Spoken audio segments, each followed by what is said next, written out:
तो यार आज की वीडियो में मैं एक्सप्लेन करने वाला हूँ वन पीस एपिसोड 1087 को। ये एपिसोड काफ़ी ओपी गया है और इस एपिसोड में हम काफ़ी कुछ होता देख सकते हैं। एंड इस वाले एपिसोड में तुम्हें काफ़ी डिटेल्स भी मिल जाएंगी जिसको मैं अभी एक्सप्लेन भी करूंगा। इसी एपिसोड में हम देख सकते हैं सेराफिम्स का इंट्रोडक्शन, ब्लैक बेट की entry as well as start के कुछ मिनट्स में शैंक्स को भी देखा गया है। तो यार बिना किसी देरी के एपिसोड पर बात करते हैं। ये एपिसोड स्टार्ट होता है और हम देखते हैं रेड हेयर पायरेट्स को जो कि अपना मील कर रहे होते हैं। इन्हीं के साथ यहाँ मार्को भी है। एक्चुअली मार्को यहाँ इसलिए है क्योंकि रेड हेयर पायरेट्स को भी उसी तरफ जाना है जहाँ मार्को जा रहा होता है। देन फिर हमें पता लगता है कि मार्को की डेस्टिनेशन यहाँ से करीब ही है और वो वहाँ उठकर भी जा सकता है। देन फिर वो यहाँ से जाते हुए शैंक से बोलता है कि थैंक्स फॉर राइड, जिस पर शैंक उससे बोलता है अरे रुको यार, क्या तुम मेरा क्रू ज्वाइन नहीं कर रहे। एंड मार्को भी यहाँ उठते हुए कहता है कि मैं दोबारा से ग्रेट पायरेट को बेबीसिट नहीं करने वाला। एंड ये बात सुनकर शैंक थोड़ा इरिटेट हो जाता है। एंड मार्को यहाँ उठते हुए एक सीन को सोच रहा होता है जब वो लूफी को गुड बाय कहता है। यहाँ तुम जोरू, सांजी और जिम्बे के साथ साथ यामाटो को भी देख सकते हो। एंड लूफी भी यहाँ उसे शुक्रिया बोलता है और वो मरीन फोर्ट पर जब मार्को ने उसकी जान बचाई थी उस पर थैंक्स भी कहता है क्योंकि मार्को और लूफी उस इंसिडेंट के बाद अब वानो में ही मिले होते हैं। इसके बाद मार्को यहाँ से चला जाता है। एंड यहाँ हमें यह भी पता लगता है कि यामाटो स्ट्राइड क्रू को ज्वाइन नहीं कर रही क्योंकि वानो कंट्री के पास अभी इतनी स्ट्रेंथ नहीं है कि वो बाहर से आने वाले किसी भी खतरे को टैकल करे। एंड इस बात पर सांजी यहाँ बच्चों की तरह भी एक्ट कर रहा होता है। देन फिर फाइनली सीन आता है एपिसोड के मेन पार्ट पर और यहाँ हम देखते हैं अमेज़न लिली आइलैंड को जिसका एक हिस्सा पूरी तरह से गायब होता है। ऐसा लग रहा है जैसे इसे किसी ने कट कर दिया है और आइलैंड के दूसरी जगहों पर भी हालत कुछ ज्यादा ठीक नहीं होती। देन फिर हम देखते हैं अमेज़न लिली की उस बुढ़िया को और वो यहाँ कह रही होती है कि पेजिस तक अभी यहाँ कोई भी लोग नहीं आए लेकिन अब देखो नेवी ने अटैक करना स्टार्ट कर दिया है। एंड वो यहाँ हैंकॉक के पास आई होती है। एंड हैंकॉक यहाँ उसे बोलती है कि जब तक मैं यहाँ हूँ नेवी इस तरह ही उन पर अटैक करती रहेगी। एंड यहाँ वो थोड़ा बहुत लूफी के लिए सिम भी करती है।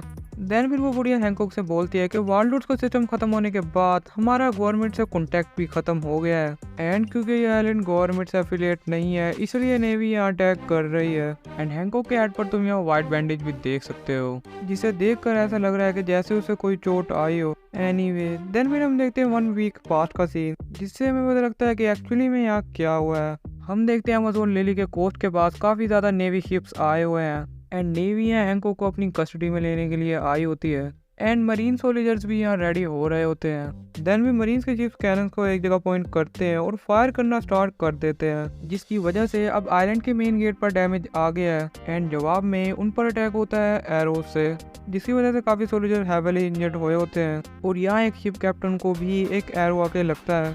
देन फिर हम देखते हैं कोबी का सीन और वो यहाँ सेराफिम्स और पैसिफिक स्टार्स को डिप्लॉय करने का ऑर्डर दे रहा होता है। देन फिर फर्स्ट साइड के बजाय राइट साइड से एक नेवी शिप आइलैंड पर इन्वेट कर देता है। इस पर मार्गरेट और उसी एक साथी उनको देखने के लिए जाते हैं। एंड जब वो वहाँ रीच करते हैं तो एक चीज को देखकर वो काफी हैरान होते हैं क्योंकि हैंकॉक के फेस के सिमिलर एक लड़की उनके बिल्कुल सामने होती है जिसकी एज हैंकॉक से कम और आईज और स्किन टोन थोड़ा डिफरेंट होता है। साथ ही उसके पीछे 2 विंग्स भी होते हैं।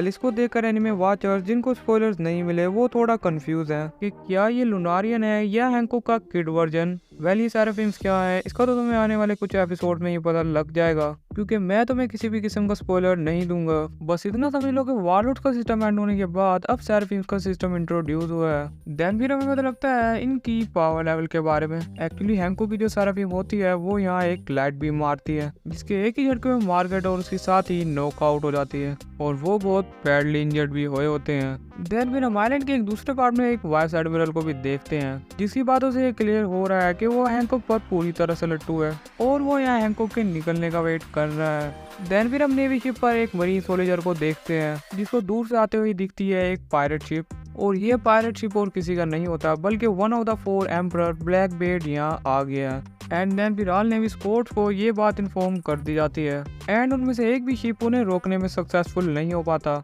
एंड इसी के साथ ब्लैक बेट ने भी इस आइलैंड पर एंट्री ले ली है। एंड उसके साथ उसके क्रू के 2 और भी मेंबर्स होते हैं जिसमें से एक होता है वास्को शॉट और दूसरी होती है कैटरीना डिवॉन। एंड ये दोनों बंदे भी काफी कमाल की डेप्थ फुट पावर्स प्रोसेस करते हैं बट फिर भी टी जोन एडवाइस दे रहा है कि जब भी तुम हैंकॉक पर अटैक करोगे तो उसके पीछे से आगे करना क्योंकि फेस टू फेस तुम उसकी पावर्स का मुकाबला नहीं कर सकते। देन फिर हमें उनके यहाँ आने का मेन रीजन भी पता लगता है। एक्चुअली ब्लैक बेट यहाँ हैंकॉक का डेप्थ फुट लेने आया है जिसकी वजह से वो नहीं चाहता कि नेवी उसे अपनी कस्टडी में ले। एंड वास्को शॉट भी यहाँ कुछ कहता है कि हम उसे जिंदा भी पकड़ सकते हैं ताकि बाद में हम उसके साथ मजे कर सकें। वेल इसी बात से ही पता लग जाता है कि ये लोग कितने कमीने हैं। एंड मैंने पूरे वन पीस में ये पहला क्रू ही देखा है जो ट्रू पायरेट बनाने के लायक है। एनीवे देन फिर उनका एक बंदा उन्हें पीछे से आवाज देकर बुलाता है कि यहाँ थोड़ी सी गड़बड़ हो गई है, जिसके बाद हमें वो गड़बड़ भी देखने को मिलती है। एंड ये होता है एक न्यू सेराफिम जो कि होता है मिया का। एंड वो ब्लैक बेड को एक भी मौका संभलने का नहीं देता और उस पर एक के बाद एक अटैक करना स्टार्ट कर देता है। दूसरी तरफ ब्लैक बेड को भी समझ नहीं आ रहा होता है कि ये क्या चीज़ है। वो उसकी लेफ्ट चेस्ट पर मार्क हुआ देखता है PX, जिससे वो ये अंदाजा लगा पाता है कि शायद वो एक पैसा पीसता है। इसी सब में अमेज़न लिली का एक एंड पूरी तरह से एंड हो जाता है और ब्लैक बेड भी यहाँ दूर आके गिरता है क्योंकि साइड से यहाँ मरीज भी आ रहे हैं। इसी वजह से उसे अपना डेथ फूड यूज करना पड़ जाता है। एंड देन फिर ब्लैक होल, जिसकी वजह से अराउंड की जितनी भी चीज़ें होती हैं इसमें जाकर सिंक हो जाती हैं। एंड इसको देखकर मिया का सेराफिम थोड़ी बहुत दूरी ले लेता है। इसके बाद सीन आता है कोबी की तरफ और कोबी यहाँ हैंको की तरफ जा रहा है। एंड कासल तक रीच करने के बाद वो उसे आवाज देता है। यहाँ हम कोबी के साथ देखते हैं हेल मैपो को, साथ ही साथ यहाँ मरीज की काफी फोर्स भी होती है। सीन तो यहाँ भी खत्म नहीं होता बल्कि वास्को शॉट और कैटरीना डिवोन भी यहाँ आ गए हैं। इस सब को देखकर ऐसा लग रहा है कि यहाँ कोई कॉन्सर्ट हो रहा है और सब लोग सिंगर के आने का वेट कर रहे हैं। एंड इसके बाद आती है Boa Hancock on the top of her balcony. And वो यहाँ अपने बालों को समेट कर एक अट्रैक्टिव से लुक देती है, जिसको देखने के बाद कोबी के अलावा यहाँ सारे लट्टू हो जाते हैं, इवन ब्लैक बेड के मेंबर्स भी, जिसको देखकर कोबी यहाँ हेलमैपो से कहता है कि थोड़ा बचकर रहना। देन फिर वो हेलमैपो को देखकर हैरान हो जाता है क्योंकि वो भी इसी चीज में फंस गया है। एंड हैंको की सीन का फायदा उठाती है और एरोस के जरिए उन सारों को स्टोन में कन्वर्ट कर देती है। एंड बैकग्राउंड में यहाँ सेराफिम्स काफी तबाही मचा रहे हैं, जिनको कोबी रुकने का ऑर्डर देता है क्योंकि यहाँ तो वाइस एडमिरल साहब भी स्टोन में कन्वर्ट हो रखे हैं। एंड यहाँ सिर्फ अब कोबी ही बचा है, इसलिए हैंकॉक उसे फाइल लेने के लिए आ रही होती है। कोबी को यहाँ किक पड़ने ही वाली होती है कि अचानक ब्लैक बेड यहाँ आता है और उसे गले से पकड़ लेता है। एंड यहाँ उसे हैंकॉक अपने हाथों को दूर करने के लिए बोलती है क्योंकि ब्लैक बेड की पावर्स की वजह से वो अपनी पावर्स को यूज नहीं कर पा रही होती। देन फिर वो उसे धमकी देती है कि अगर तुम मुझे मारकर मेरे डेथ फूड ले भी लो तब भी जो न्यू यूजर होगा वो भी इन लोगों को ठीक नहीं कर पाएगा क्योंकि मेरे अलावा अब इन लोगों को कोई भी ठीक नहीं कर सकता। इसी के साथ इन दोनों पावरफुल फिगर्स की हमें बाउंटी भी रिवील होती है, जिसमें हैंकॉक की होती है 1,659,000,000 बैरीज और दूसरी तरफ ब्लैक बेड की होती है 3,996,000,000 बैरीज। इसी के साथ ये एपिसोड भी यहाँ खत्म हो जाता है। वेल आगे ब्लैक बेड क्या करता है इसका तो आने वाले एपिसोड में ही पता लगेगा। रिव्यू को देखकर ये पता लग रहा है कि शायद यहाँ रेली आने वाला है। वेल देखते हैं कि आगे क्या होता है।